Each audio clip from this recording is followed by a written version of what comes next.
Kini kita telah mencapai titik dalam perkembangan ilmiah di mana kita bisa menciptakan materi yang nggak ditemukan secara alami di bumi. Sebuah tim ilmuwan yang berperan dalam penemuan luar biasa ini telah berhasil menciptakan suatu unsur yang sejauh ini hanya ditemukan dalam meteorit.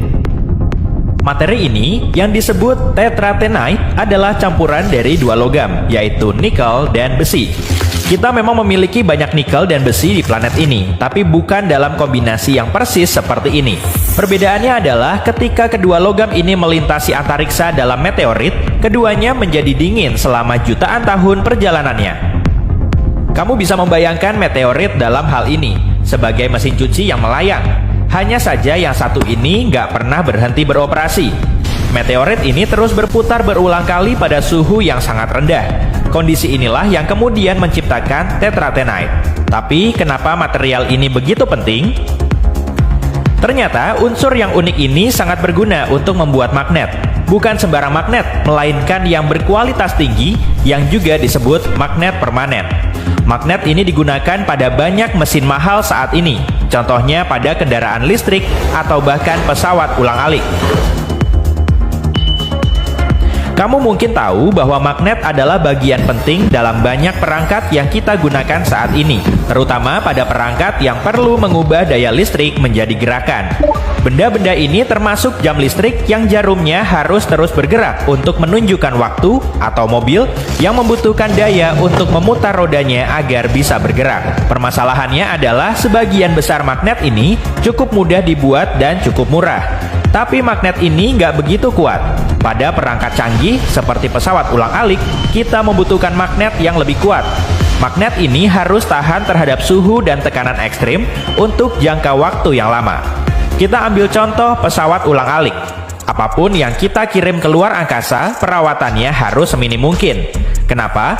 Karena setiap kali perlu diperbaiki, perangkat itu harus melakukan perjalanan ke bumi dan kembali lagi. Hal ini bisa butuh biaya sangat mahal dan bahkan berbahaya, terutama ketika melibatkan astronot. Agar menjadi permanen, magnet harus mengandung bahan yang istimewa, yaitu logam tanah jarang. Ini mungkin terdengar seperti jimat ajaib dari novel fantasi, tapi penjelasannya cukup sederhana. Logam tanah jarang, yang juga disebut Ri, adalah kumpulan dari 17 unsur logam. Unsur-unsur ini tercantum dalam tabel periodik. Itu loh, tabel di kelas kimia yang berisi banyak sekali unsur yang sebagian besar belum pernah kamu dengar. Terlepas dari apapun kesanmu terhadap pelajaran kimia di SMA, unsur-unsur ini sangat penting karena digunakan pada lebih dari 200 produk saat ini. Pasti ini pertama kalinya kamu mendengar kalau kamu punya unsur-unsur langka ini di rumahmu. Biar kusebutkan beberapa di antaranya, yaitu ponsel, perangkat keras komputer, monitor layar datar, atau bahkan TV. Kamu bahkan mungkin memiliki unsur-unsur ini di mobilmu kalau punya mobil listrik atau hybrid. Seringkali unsur-unsur ini hanya ditemukan dalam jumlah sangat kecil dalam perangkat-perangkat tersebut. Tapi tanpa unsur-unsur ini, gadget itu gak akan berfungsi. Disinilah tetratenite mungkin berguna. Mineral ini merupakan kandidat yang cukup bagus untuk menggantikan logam tanah jarang. Memangnya kenapa kita perlu menggantinya? Sebagai permulaan, karena unsur-unsur tersebut cukup langka, ini sudah jelas. Tapi juga karena biaya ekstraksi dan pengolahannya terlalu mahal. Seringkali logam langka nggak ditemukan di alam dalam bentuk murni.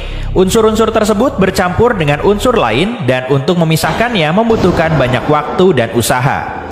Jika mineral baru ini dapat dikembangkan secara sintetis di laboratorium, maka akan mengurangi kerepotan di masa depan untuk mengembangkan teknologi yang lebih canggih. Para ilmuwan juga baru saja menciptakan warna hitam yang paling gelap di dunia, atau materi tergelap di bumi, sebut saja begitu. Bahkan pigmen ini bisa membingungkan matamu. Kamu nggak bisa mengetahui bentuk dan wujudnya saat melihatnya. Namanya Vanta Black dan terbuat dari tabung nanokarbon. Material ini menyerap 99,96% cahaya yang mengenai permukaannya. Sebagai perbandingan, permukaan hitam standar lainnya seperti warna hoodie atau dinding atau apapun yang bisa kamu bayangkan bisa menyerap antara 95% hingga 98% cahaya. Sangat mudah untuk memahami kenapa orang-orang menggambarkan material ini sebagai lubang hitam. Memang keren sih untuk dilihat, tapi sepertinya kamu nggak akan terlihat keren dengan pakaian berlapis Vanta Black. Itu karena bentuk tubuh manusia akan menjadi nggak kelihatan sama sekali dan kamu jadi tampak dua dimensi. Ada juga warna putih yang paling putih di dunia ini, tapi itu bisa ditemukan secara alami. Hal ini berkaitan erat dengan serangga yang cukup keren, yaitu kumbang Scyphochilus. Kumbang ini dianggap sebagai hama di Asia Tenggara, tapi eksoskeleton putihnya bisa lebih terang daripada permukaan putih lainnya yang ditemukan di alam. Para ilmuwan telah mempelajari makhluk ini dengan cermat dan menciptakan jenis baru pelapis super putih. Zat yang terkandung di dalamnya disebut kitin, sebuah senyawa kimia yang terkait erat dengan glukosa. Senyawa ini memantulkan cahaya dengan sangat baik. Sebagian besar produk berwarna putih yang kita temukan di toko-toko saat ini, seperti tabir surya atau pasta gigi, memiliki partikel khusus yang memantulkan banyak cahaya. Tapi pada sebagian besar produk tersebut, partikel-partikel ini adalah titanium dioksida atau seng oksida. Apa kamu ingin tahu seberapa kuatnya pigmen putih yang baru ini?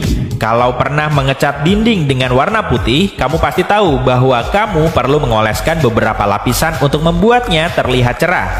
Kalau kamu mengecatnya dengan lapisan super putih ini, kamu cuma butuh lapisan setipis helaian rambut. Bahan ini belum tersedia secara komersial, tapi setelah para ilmuwan selesai mengujinya di berbagai lingkungan, kita mungkin akan mulai melihatnya dalam produk kosmetik atau bahkan makanan. Sebuah tim di University of Chicago berhasil menciptakan jenis plastik yang sifatnya lebih menyerupai logam. Setidaknya, itu kalau kita melihat satu karakteristiknya, yaitu kemampuannya untuk menghantarkan listrik. Para peneliti belum punya teori yang jelas kenapa bahan ini bisa berfungsi dengan sangat baik. Tapi molekul-molekul dalam plastik yang nggak biasa ini saling bercampur sedemikian rupa, sehingga dapat menghantarkan listrik seperti halnya logam. Sebelum penemuan ini, logam menjadi satu-satunya bahan yang digunakan dalam rangkaian listrik. Agar arus listrik bisa mengalir dalam suatu perangkat, listrik harus dihantarkan melalui bahan tertentu. Plastik biasa nggak memungkinkan listrik melaluinya dengan lancar. Itulah kenapa plastik sering digunakan sebagai isolator, yang fungsinya untuk melindungi kita dari setruman listrik saat menyentuh perangkat elektrik.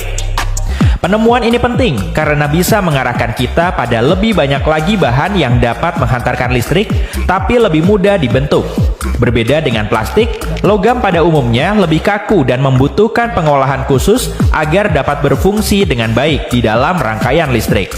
Bagaimana dengan bahan buatan yang berfungsi seolah-olah hidup? Para ahli dari Cornell University juga telah menciptakannya. Terus, apa yang bisa dilakukan oleh bahan ini? Sebagai permulaan, bahan ini memiliki 3 komponen utama dari setiap organisme hidup, yaitu metabolisme, self-assembly, dan organisasi. Tapi materi ini nggak hidup meskipun terlihat seperti lendir yang bergerak. Sebenarnya ini terbuat dari polimer khusus yang tersusun dalam rantai dan dapat tumbuh serta berubah ukuran.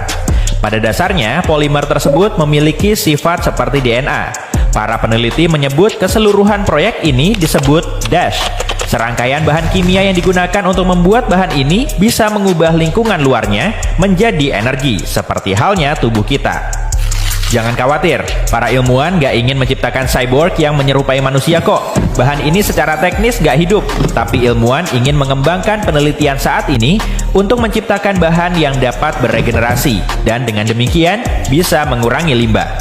Informasi yang telah diprogram pada bahan ini, yang mirip dengan DNA manusia, adalah semacam lembar instruksi yang telah diatur sebelumnya.